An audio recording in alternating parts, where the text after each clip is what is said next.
a palavra de Deus, ela é vida, ela é saúde, ela que tem o poder de transformar. Eu fico imaginando tamanho o amor de Deus por mim e por você. De todas as obras feitas pelas mãos do nosso Pai, porque a Bíblia diz que Deus criou todas as coisas. Em cima da tua palavra, Ele criou os céus, os anjos, a terra e tudo que nela há. E de todas as obras, a única feita parecida com Ele fomos nós. Nós somos feitos à imagem e à semelhança de Deus. O plano original de Deus para com o homem foi tão perfeito que a nossa mente, tão limitada para compreender a grandiosidade de Deus para com a nossa vida. Quando Deus criou a terra, Deus criou a terra perfeitamente para inserir o homem e cuidar dela. No livro de Gênesis, capítulo 2, versículo 15, a palavra do Senhor diz que Deus, Ele formou o homem e pôs sobre a terra para lavrar e guardar. E o que chama mais atenção é que no capítulo 3 de Gênesis, versículo 23 e 24, a palavra nos mostra que o homem agora está sendo expulso. Deus retira o homem aonde ele tinha colocado, naquele jardim que Deus criou para o homem. A razão de Deus ter expulsado o homem, e quando Deus expulsa o homem, no livro de Gênesis 3, 24, a Bíblia diz que Deus colocou no lugar do homem, colocou anjos, querubins. E este anjo estava com uma espada. O que esse anjo estava fazendo no jardim do Éden? Por que Deus tirou o homem, expulsou o homem e coloca o anjo com uma espada? Naturalmente para guardar. Guardar o quê? Guardar a árvore da vida. Porque quando lá em Gênesis 2,15, que Deus introduz o homem aqui nessa terra, forma o homem nessa terra, Ele mostra no jardim do Éden, no meio deste jardim, Deus mostra muitas árvores frutíferas, e Ele diz: dessas comereis livremente, pode comer à vontade. Agora aquela do meio do jardim, a do conhecimento do bem e do mal, não toque, porque no dia que você tocar, Adão, morrerás. Pastor, que árvore do conhecimento do bem e do mal é essa? Nada mais do que Deus estabelecer ali um plano de obediência para o homem. Enquanto o homem permanecesse obediente à tua palavra, Deus poderia estar ali eternamente com o homem. Foi por esse propósito que Deus criou e Deus formou o homem. Quando Deus cria o homem, forma o homem, Deus já sabia todas as coisas. Já teria acontecido nos céus um grande evento, onde está descrito no livro de Isaías capítulo 14 e Ezequiel capítulo 28, que já tinha acontecido uma rebelião nos céus. E lá em Apocalipse 12:4, a palavra do Senhor diz que eles foram expulsos. E com a cauda ele arrastou a terça parte dos anjos. Isso quer dizer 30% da habitação celestial foi removido dos céus. E Gênesis 3:15 apresenta Deus também removendo o homem, porque Deus é santo. A palavra diz que Deus não pode contemplar o pecado. E Deus, Ele, através da sua onisciência, Ele está acima de todas as coisas, Ele estabelece esse padrão. Esta árvore do conhecimento do bem e do mal seria ali uma punição para a desobediência. Não que Deus criou a desobediência, Deus criou o homem, colocou o livre-arbítrio, direito de escolha. Os próprios anjos também, quando foram criados, eles também tiveram e têm o livre-arbítrio. Por isso que os anjos lá se rebelaram contra Deus, porque eles queriam tomar o reino de Deus. E nessa conversa no Jardim do Éden, Satanás estava presente, ouvindo a conversa entre Deus e o homem. E após aquela conversa, tudo que Satanás queria era estabelecer o seu reino aqui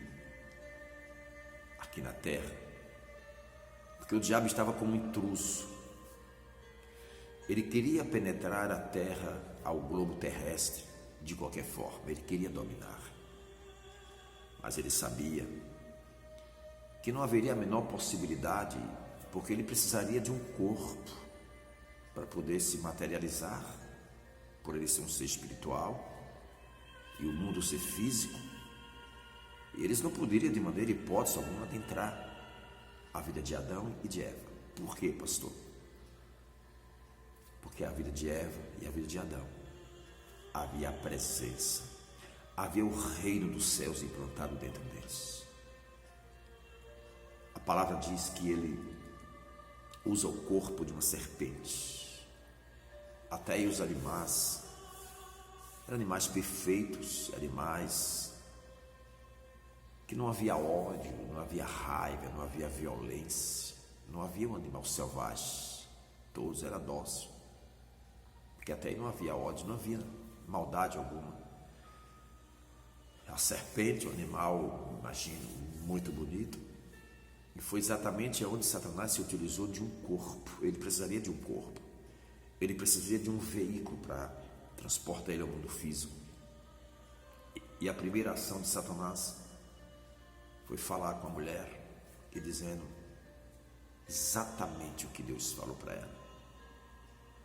Deus disse: no dia que você tocar na árvore do conhecimento do bem e do mal, morrerás. E foi exatamente o que Satanás disse lá, capítulo 3, versículo 4. Então a serpente disse à mulher: certamente não morrerás. Ele lançou dúvida. O maior campo de batalha é a mente. Ele entra, ele tenta adentrar aquele corpo através da mente. A mente é uma porta. É uma porta. Lembre-se que uma porta tem chave. E essa chave é para fechar a porta. E essa chave, só você carrega ela. Só você tem ela. Ninguém pode pegar essa chave. É você que abre esta porta da tua mente, para que convide Satanás a entrar na tua vida. Foi exatamente isso. Ele lançou a dúvida. E como todos conhecem a história, Eva abriu a porta da sua mente e convidou Satanás a estar com ela. E ela desobedeceu. O que mais me chama a atenção é que quando Deus ele chama Adão e disse: olha, eu vou te colocar aqui para você lavrar a terra, cuidar da terra, guardar a terra. Adão estava como Deus ali, para guardar a terra, o jardim. Eu não tenho dúvida que Adão não participou desta conversa entre Satanás e a mulher. Ele poderia ter dito: olha, o intruso, o espírito intruso, sai fora do planeta, sai fora dessa terra, sai fora do jardim. Creio eu que ele foi conivente entre a conversa de Eva e ele. E facilmente ele caiu naquela conversa da mulher. Ele poderia, como autoridade, como cabeça, dizer: Eva, para com isso aí. Não dê. Não desobedeça a ordem do nosso pai. Eu imagino que o Adão tinha pecado primeiro que Eva. E quando eles pecaram, eles abriram a porta da mente, a porta abriu e permitiu que Satanás entrasse. A desobediência do homem tirou fora o reino de Deus dentro dele e foi plantado o reino das trevas. E como Deus tinha falado que no dia que ele tocasse na árvore do conhecimento do bem e do mal eles morreriam, foi exatamente isso que aconteceu. O Senhor tirou eles do jardim. E por que colocou o anjo, o querubins, com uma espada lá nas suas mãos? Para guardar a árvore do conhecimento, a árvore da vida, que digo, a árvore da vida. O anjo estava guardando lá no jardim do Éden a árvore da vida, porque Deus sabia que Satanás ia convencer o homem a comer a árvore da vida. Certamente o homem comendo a árvore da vida, o homem não morreria. Como seria o curso dessa humanidade? Não haveria mais a morte e a redenção. A humanidade estaria totalmente vivendo em um mundo onde Satanás era o rei,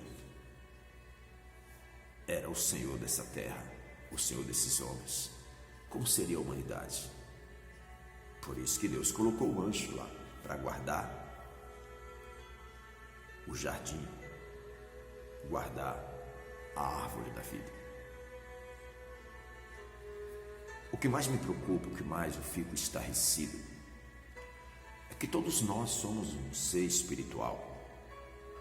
E a pior ignorância de um ser humano é desconhecer que nós estamos inseridos dentro desse mundo espiritual e que todas as batalhas do ser humano é campo espiritual. O diabo, ele nos odeia. Ele odeia a Deus. Mas ele tem seus mecanismos como paralisar, como adentrar a mente de muitas pessoas. Eu fico imaginando os últimos dias, porque Satanás, ele tem consciência que um dia vai chegar o ponto final. E neste ponto final, aonde eles serão lançados dentro do Tártaro, dentro do Sheena, dentro do inferno, ele tem consciência disso, porque ele está condenado. E nos últimos dias ele sabe muito bem que a volta de Jesus se aproxima e ele está tentando, como sempre tentou, destruir aqueles que se aproximam de Deus. Satanás, ele não ataca quem está na mão dele. Satanás não ataca quem está dentro do reino das trevas. As pessoas que estão inseridas nesse reino das trevas estão com ele. São pessoas que estão mortas espiritualmente e não oferecem perigo nenhum para eles. Quando no livro de Hebreus capítulo 10, versículo 32, A palavra diz: lembrai-vos dos dias em que foste iluminados e suportastes as grandes lutas e sofrimento. Você entende agora? Naquele momento que você foi iluminado por Deus, você começou a sofrer fortes ataques. Você lembra que todas as vezes que você quer levantar espiritualmente, viver uma vida diante do Senhor, você é atacado? É verdade. Satanás não ataca quem está nas trevas. Satanás ataca quem está vivo, quem tem a luz. O diabo ataca a luz.